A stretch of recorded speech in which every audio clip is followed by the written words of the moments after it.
বন্ধু বিচারির দাম মান তো বাড়িয়ে গেছে, গরুর কিছু খাওয়াতে পারতেছি না।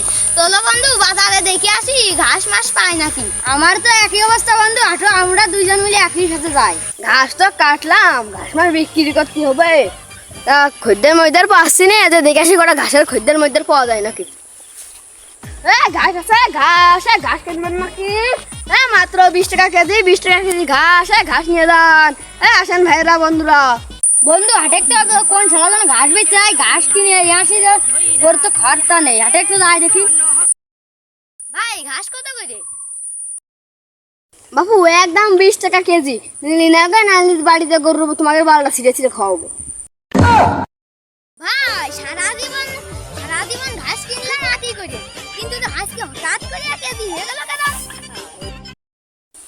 ভাই গরুর যেরকম দাম বেড়েছে, ভুসি যেরকম দাম বেড়েছে, ঘাসেরও সেরকম দাম বেড়েছে। বাবু ঘাসের দাম না একটু কমই নাও। আরে বাবু ঘাসও একটু কম নাও।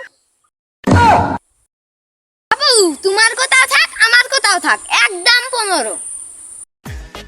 বাপু তুমি তো মানতেছো না, তুমি 15 টাকা করে নাও। তোমরা দুই বন্ধু 2 আটি নাও, আমি 1 আটি দিয়ে তোমার বাড়ির পর দিয়ে আসতেছি।